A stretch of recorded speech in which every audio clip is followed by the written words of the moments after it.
This is an interesting story about my talk title today. It sort of named itself. The talk title is An Understanding Heart. This is a picture of me and my mom when I was about 22 years old. I think this was Christmas of 1986.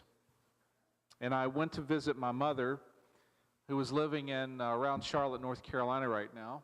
And this was a very happy time in her life. She was just beginning her 5th marriage. And she always had really desired to have a home for my sister and I. And I spoke to her this morning. She's still with us, and she's currently been through 2 more marriages after this one, and is currently single. And this has been a source of pain and heartache for her whole life. She was brought up in a family of alcoholism where her father was not around. She only met her father twice, and she struggled her whole life and still does with relationships. To say that this did not have an effect on me would be kidding, would be.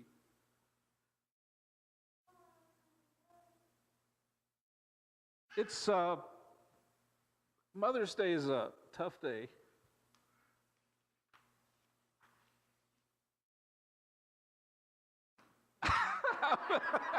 It's a tough day.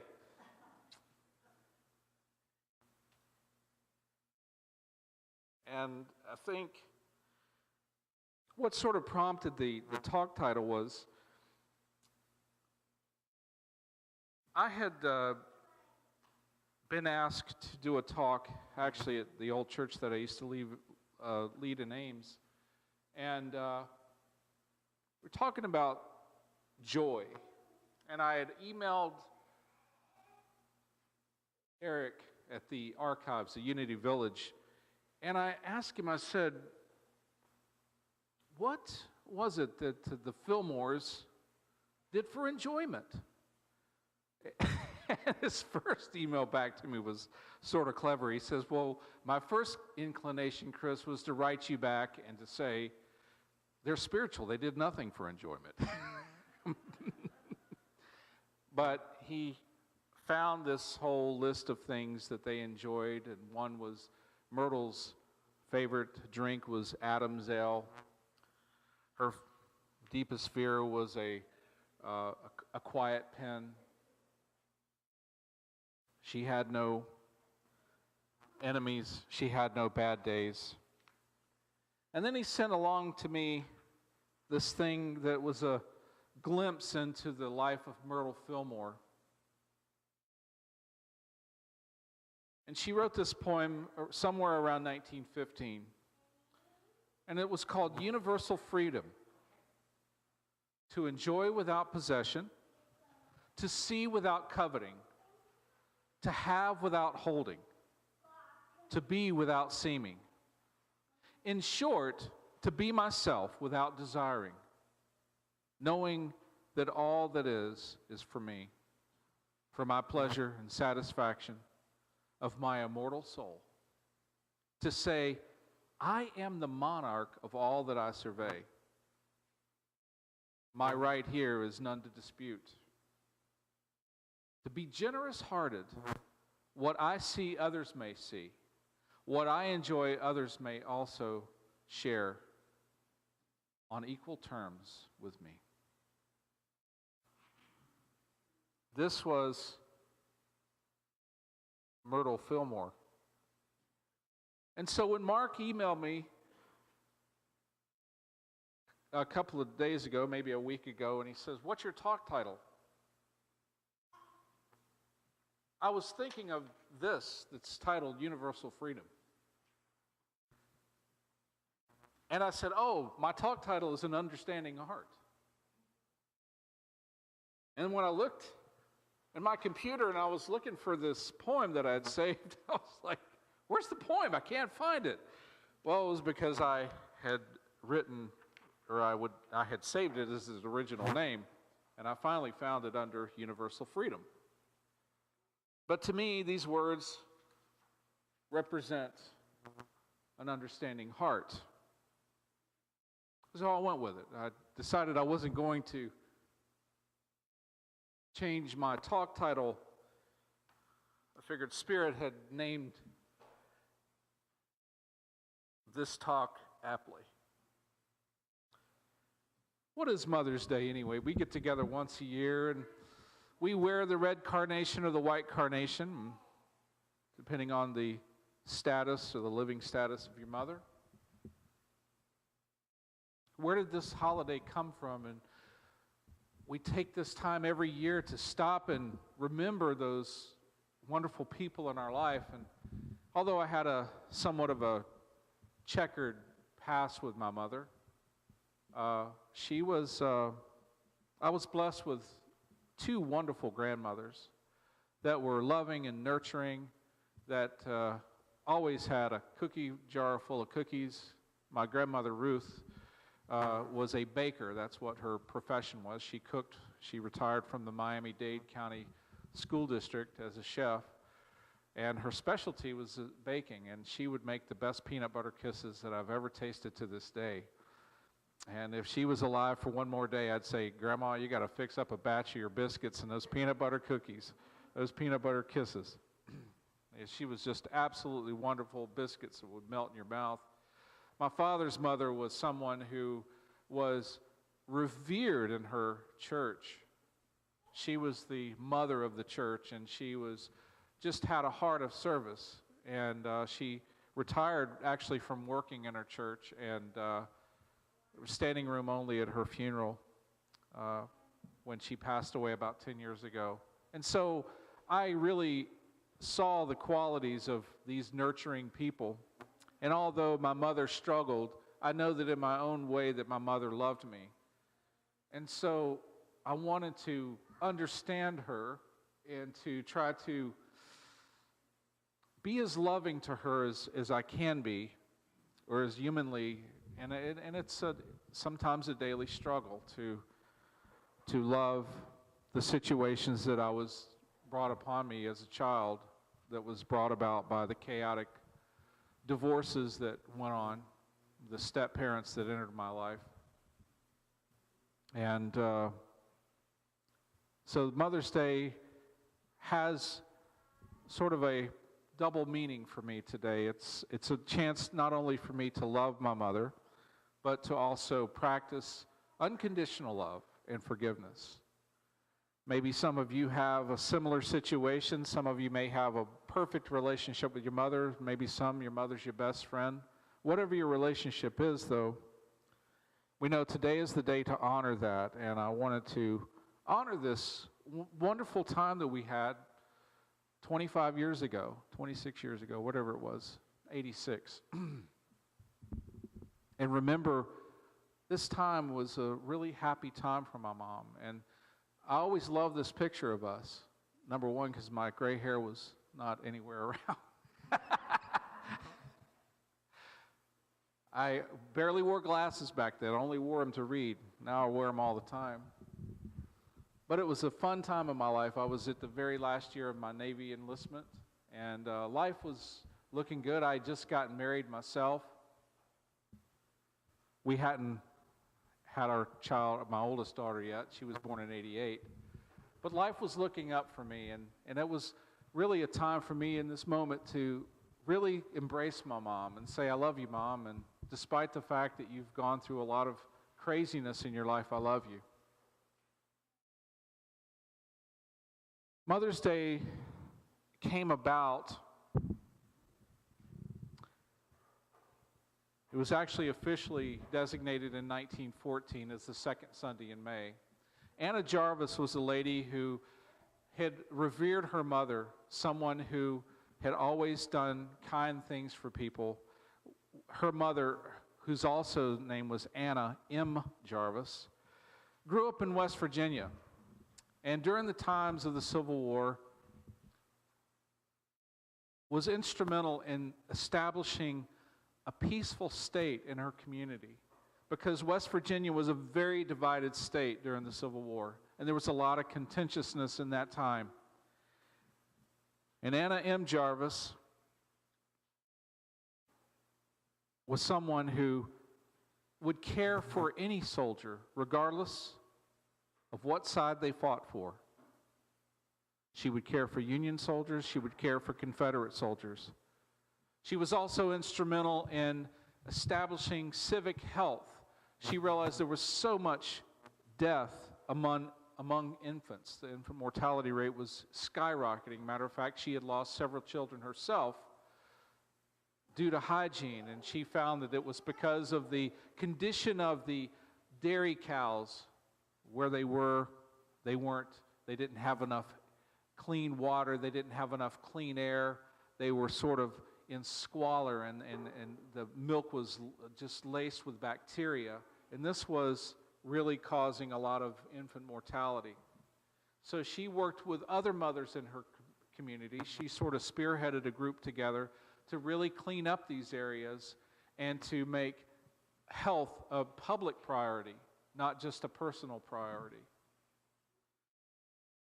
And when she died in 1905, her daughter decided to have a Mother's Day celebration for her, a Mother's Day service. And so she decorated the church with red carnations, which was her favorite flower. So the tradition of the carnations came directly from the Jarvis family.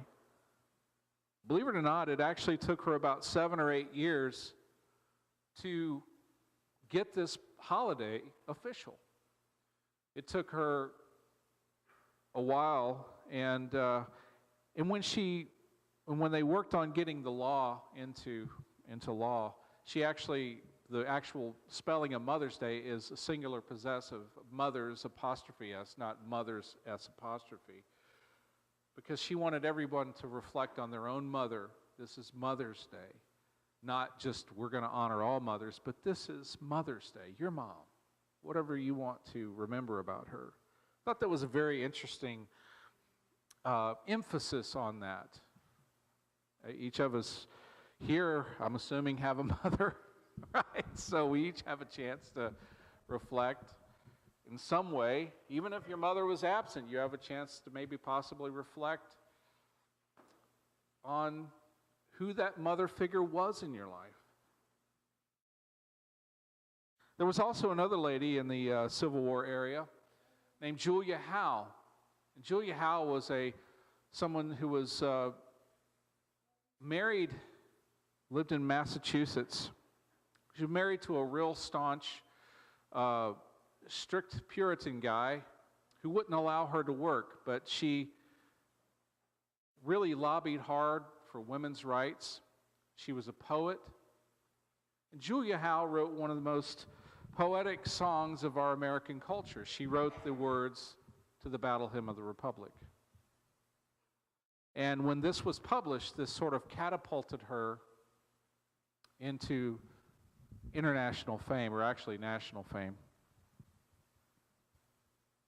And she worked at the death of her husband, really promoting women's rights, the rights for women to vote, the rights for women to work. She really was a civic leader, and she also had come together to bring mothers together to create a day where mothers would convene to talk about how they could end war and violence. How we could end war and violence. So the actual spirit of Mother's Day had been around in the 1870s when Julia Howe, the author of the Battle Hymn of the Republic, had been promoting Mother's Day and the way to stop war. And it worked hand in hand with Anna Jarvis, who in the 1900s finally came together to establish the recognition of the holiday that we know as the second Sunday in May, Mother's Day.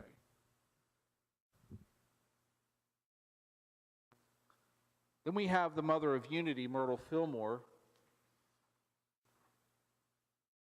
We use the term mother a lot, the mother of invention, motherly love. Face only a mother could love. Heard that one a few times. And I thought it would be fun to share this poem today, to share with you a little bit of the insight into Myrtle Fillmore, who in some ways in her passing has been sort of godlike. But she was a human being, and despite any reports to the contrary, I have to believe that even though she may not have had a bad day, she probably had days that were better than others. But this was her credo. This is what she lived by. This was the essence of the beginning of this church we call Unity. To enjoy without possession, to see without coveting, to have without holding, to be without seeming. In short, to be myself without desiring, knowing that all that is for me, for my pleasure and the satisfaction of my immortal soul, to say that I am the monarch of all I survey. My right here is none to dispute. To be generous-hearted, what I see others may see, what I enjoy others may share also on equal terms with me. And I'll be glad to provide a copy for this of anybody who would like a copy. Totally detached, totally an understanding heart. This freedom of love, this freedom of being, to be able to enjoy, to be able to take in and share without possession. It certainly goes in line with those other mothers who wanted to recognize that motherly love was there to promote peace, that motherly love was there to support love for one another. I often believe that the first war was caused by the first guy who drew the line in the sand and said, "This is mine and that's yours." That was the first war. But to enjoy without possession, it really gives a new perspective on our life and how we want to have the next new this or the next new that, or I need this or I need to have that.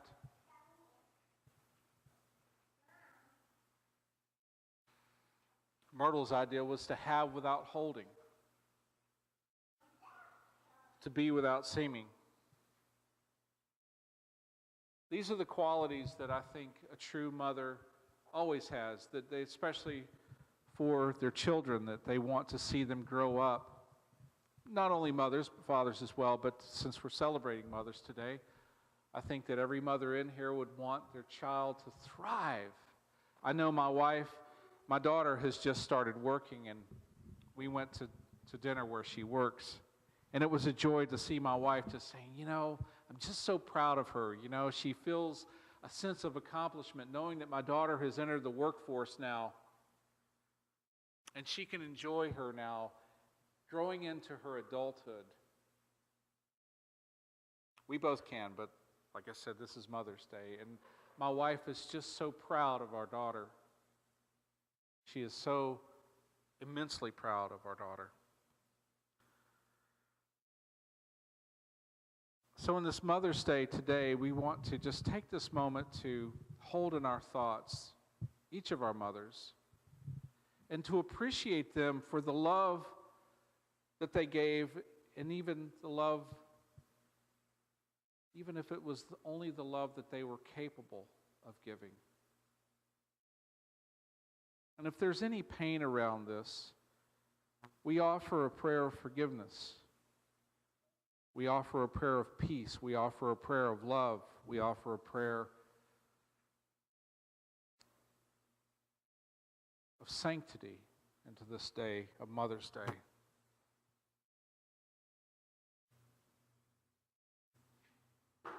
We want to take this into meditation. I'm going to play a song and we're going to go into meditation.